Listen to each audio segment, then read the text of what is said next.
programs and plans for the 8th festival next year, the 8th Georgetown Festival. Of course, our curator is still Josie.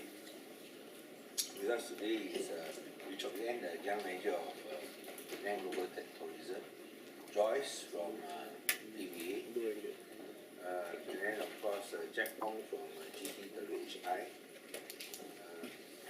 What we want to talk about the Georgetown Festival is already in the press handout. We want to say that the festival in 2016 had over 150 events, and we want to announce the 8th Georgetown Festival next year. Next year, the curator will still be Josie Day, our first and only curator. So last year we had a very strong program of 150 events. We expect next year to be at least the same number. Of the 150 events this year, 150 events this year, 118 was provided free for the public. The public relations value of this festival is 20.5 million ringgit, which is 4 million ringgit higher than the previous year. A total of 532 articles on Georgetown Festival were published, and of course during that festival period, the hotel occupancy had gone up. So I think this is indeed a very attractive festival that's attracted attention not only locally but also internationally, and it has become, the month of August has become a month where people come specially to Penang. So we want to continue with this festival, and I'd like to ask Josie to take over from here. Thank you. Next slide. Yes, as Yang Rahman mentioned, this is some of the figures that we've had. It's really not about the figures, but giving access to the people and the community of Penang for arts and culture, because quite a lot of times most ordinary people don't have a chance to see culture. A normal family in Penang or even in KL, no one can afford to go and see Istana Budaya more than 1 or 2 shows. So we've made a lot of the shows freely accessible for the people of Penang. Next. This is some of the figures for this year. We hope to be improving next year as we launch some interesting campaigns for next year. Next. We're in our auspicious 8th year. It'll be extended to 6 weeks to celebrate our 8th year. Next. Our main focus, again, will be ASEAN. As the first 7 years was branding the festival. The next 3-4 years will for us to be the center of ASEAN. And our roadmap has always been to be a pivotal role in the region. Our focus for the next 3 years. 2014, we signed an MOU with the cities of Cebu, Bandung, and Chiang Mai to be Southeast Asia creative cities. So this year we will be including Kuching and Hanoi, and we are hoping to bring in a forum of creative cities of Southeast Asia, focusing on design, partnering with the Southeast Asian Creative Cities Network. And I was just recently in Chiang Mai invited to speak at the Design Week, and they have an inaugural award called the Creative Design Award, which I'm hoping to actually start here in Penang, working on the Georgetown Design Awards. Next slide. I was very fortunate to have sat next for dinner with the first person who started the London Design Festival, and I inquired whether there was any possibility of us collaborating with London Design Festival, and the guy said yes. So this afternoon I have a phone call with him. I'm hoping, inshallah, we'll be able to bring the best of ASEAN, us playing the main role of bringing the ASEAN to London in 2017, 18, and 19.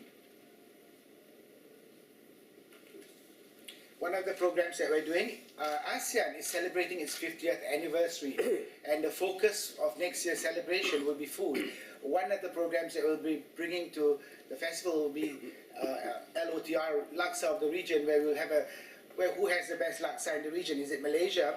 Is it our Assam Laksa, Nyonya Laksa, Kari Laksa, Sarawak, Johor? Or Laksa from Thailand, Laos, Indonesia? All the Southeast Asian nations have their versions of Laksa. And that will be hopefully at the museum complex in McAllister Road as we turn that into an ASEAN hub. Another project that we're working on is something called WOW, a Weekend on Women. I'm working with Dr. Paduka Marina Mahathir and some other regional women to do a TEDx type show and performances, theatre, dance, art, focusing on women, and that entire weekend will be women-only performances. We also signed an MOU with Adelaide Festivals. So this year we had some talks on Francis Light, William Light and Martina Roselles. We've commissioned a play that will be world premiered here in Penang, and then it will be going to Adelaide Festival. The subject matter will be based on Martina, Francis and William Light. And the director of this play will be Chris Drummond, who is from Brain Production and one of the top directors from Adelaide. I think every year we have a lot of complaint that there's not enough Malay programming, and I've every year pleaded for people to send proposals. I would really like to ask you all for your help, members of the press, to please ask the public out there to send us proposals. I am not an expert on Malay traditional art form or music or art or history, but if you can send me and you want to work with us, we can give you the platform. So we are appealing to people out there to help us, but on our own for next year, we will focus on traditional Malay music. We're hoping to do 5 weekends of traditional Malay music at Armenian Street Park with Pusaka and JKKN and USM. And there will be also other programs that we're working on.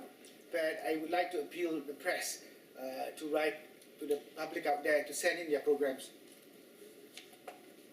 Another main focus is youth. We started 4 years ago, partnering Teach for Malaysia, where we gave out 1,000 student tickets sponsored by patrons, which is a rather successful program. This year we'll be adopting Hatching School, which is known as a dumping school, for a 1-year program, 30 students. Our focus again will be on the youth of Penang, so that access of culture and the arts is exposed to them at a very young age. And also something that we've not been very successful in, that we will take up the challenge, is children's programming for the festival. So for this year, for next year, 2017, we were hoping to have a very strong children program. As I mentioned, our call of proposals has started in October. We've been receiving proposals from all over the world. There's a marked shortage of local proposals. I think a lot of locals wait last minute to send. We had our first clinic last weekend where we invited anyone who's interested in any ideas to come and talk to us, and we'll help you fill up the proposal and work out your ideas. I'm opening myself to the public out there. If anyone wants assistance to how to send a proposal or how to develop an idea for the festival, please call me or the office and come and see me. Anytime between now and January 15, I'm working throughout Christmas and New Year, so I just want to make sure that anybody who needs help, I'm available. Call me and we'll sit down and work out how to work out your ideas and your proposals. We also, as usual, call out for partners. We're very grateful for the state, PBA, GTWHI, MBPP, Penang Global Tourism, for continuing supporting the festival. It's in the 7th year. We've been regarded as one of the top festivals in the region, and we are grateful that because through this support we've been able to help make free programs and give access to the public. Thank you very much. And if there's any questions? What's the budget for this year? For next year? We haven't worked out the full budget. The state, I think, is committed to 4.5. And then the rest, we have to raise the money from public and corporations from out there. Something exciting that we are hoping to launch this year is a project called Brand Penang. We've brought up the name of Brand Penang because we am hoping to set up a new startup working with a local company called Charitech, a young, very clever young Chinese boy, and Alejandro here is from Colombia, and he's a digital marketing consultant.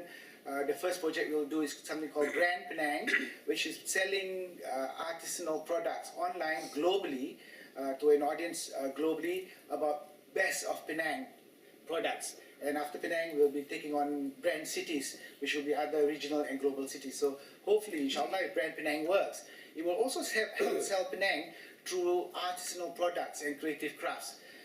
Something I noticed in Chiang Mai, a lot of people complain that, oh, there's too many made in China products here in Penang for the tourist industry.